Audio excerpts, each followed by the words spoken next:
So I decided, because I haven't ran in a couple days and my legs were hurting from the 60 miler, today my legs felt okay enough to run, and I did a 2-mile sprint, 13:35 or 13:53, but my pace was a 6:46, so 13:53 I think. Also in the sweat top, so I haven't done any low impact since the 16 mile, but this is the first cardio I've done since then. I feel great. I'm gonna run again tomorrow, but we'll see how that goes. Woo, that was good, bro. The message I have tomorrow that I'm gonna sit down, I believe I need to take a little bit more time to think about it, but just the premise of the message I think is gonna be really good, really helpful, because it's helped me open my eyes too. So I will see you guys tomorrow when I run again. Peace. What is going on today? So like I said, I had something I wanted to talk about today. Yesterday I said that.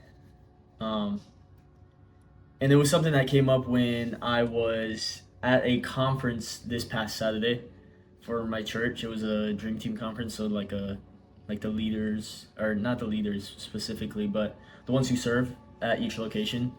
And we had guest pastor Chris Hodges from the Highlands out in Alabama, which when he spoke, he had a phenomenal message. And that's what I wanted to talk about today. I'm not running today. I'm gonna let my body chill and relax, because the 16 miles that I decided to run, I didn't prep for it. It was just after 2 weeks of not running, 2.5 weeks of not running, like you guys probably saw. And my legs, for the influx of running, they feel it.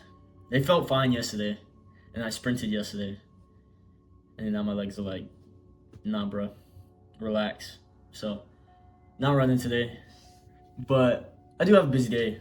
I just started school this week, so I have a lot of schoolwork online and in person, and I have some other things that I'm stepping into, that the Lord is I do believe has called me into. But to get back to what the reason why I wanted to talk about this was, he went over 2 Corinthians 3:17, which is here. Now the Lord is the Spirit, and where the Spirit of the Lord is, there is freedom. And we all, who with unveiled faces contemplate the Lord's glory, are being transformed into his image with ever increasing glory, which comes from the Lord, who is the Spirit. Now right there, he had a great message for that. But there was one thing that he said within that really spoke to me and really struck my heart. And how he started it was, he was saying how now the Lord is the Spirit. And in other translations, it says now the Lord is the breath. So what he means by that, and what I do believe and agree he meant, was like the Holy Spirit to us. When you feel like in your conscience, or when you feel like the Holy Spirit, you don't see the Holy Spirit, but you feel it. It's just like the wind outside or a fan. Like, you don't see the wind itself, but you do feel the effects of it. And through this whole message, he was talking about how we need to seek to try to be that wind and be able to exemplify the Holy Spirit through our actions. Like, when we step in a room, they feel the difference. They feel the Holy Spirit. They don't know what it is because they can't see it, but they end up coming to find out that they had an encounter with the Holy Spirit, if that makes sense. But within that, there was something that he brought up, and he brought up like the 4 faces of God, like the ox, the eagle, the one of man, and then the lion, and how those have different representations to explain who God is, because God is so incomprehensible, comprehensible because we have the word, but he's still so incomprehensible. He is so, majestic and awesome and things of that nature. There's a song that I just listened to, or that was there, and at church on Sunday, was That's My King. He was talking about how like there's not enough like colors to paint the picture of Jesus, of God, because like I said, he's just so awesome and glorious. But other than that, to get to the main point that I was thinking, or that really struck me and brought a tear to my eye, was instead of calling people out, like saying where they are, calling people up and who you believe they can be.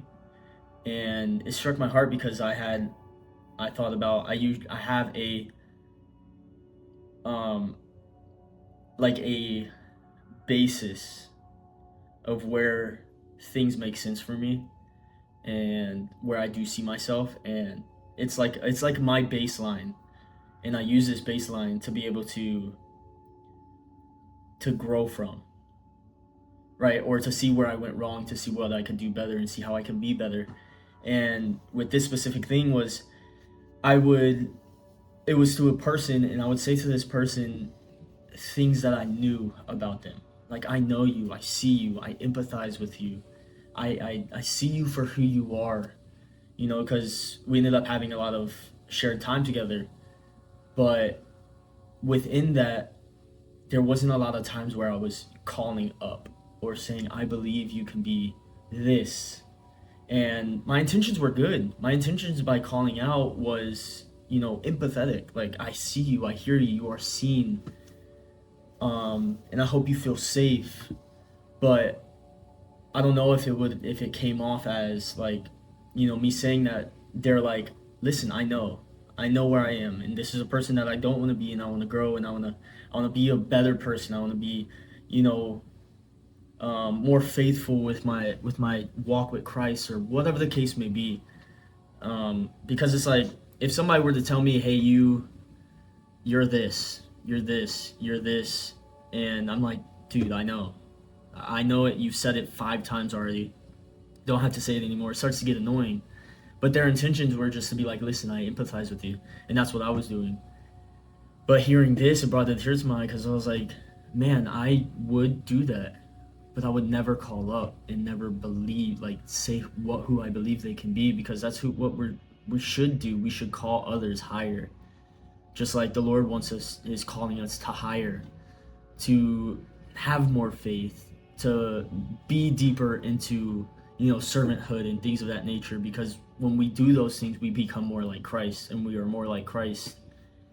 But it was just one of those things where it's like, it hit me, and I was like, dang, I wish I wouldn't have said where this person was so much that I wish I would call this person higher.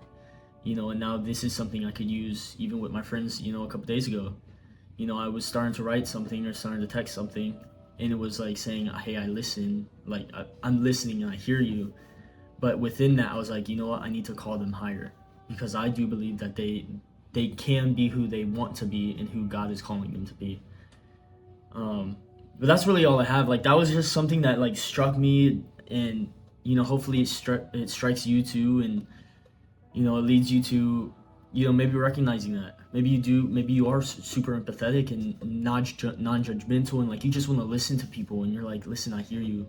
And then like you go to talk to them later, like, I understand this is who you are, which is good in itself. But it's like, within that, we can also add that extra step, which is that call to action or whatever. It's like, listen, I hear you, but I do believe you're better than this, or I do believe you can grow from this, or I do believe. When you start adding that belief, it gives them hope. And that's our purpose. Our purpose is hope. If you were struggling with something and you didn't have hope, you'd probably just cave into the struggle.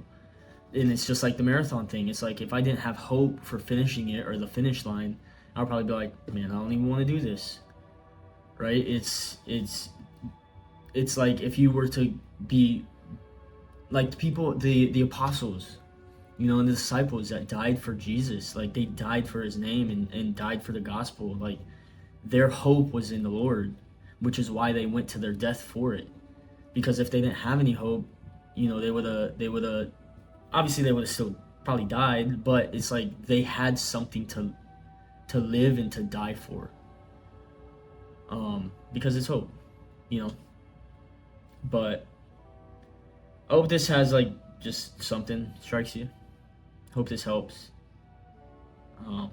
Like I always used to say, and I haven't said in a little bit, make sure that you're doing your own reading and your own, having your own personal relationship, because I'm just a messenger, and I'm just a voice that's praying and hoping that I say the right things, but I'm also just somebody that's learning too. So, but I will see you guys actually probably in a couple days, because I'm going on a trip to Arlington, and during that time I'm gonna have a lot of time with the Lord, and something might come up to where I'll speak to you guys about it. But I gotta edit this video because I posted on Friday, but I'll be already on the road on Friday, so I won't be doing much after this video. But I will see you guys when I see you. I hope you guys have a Jesus-filled and blessed day today whenever you watch this, and I will see you next couple days. Peace.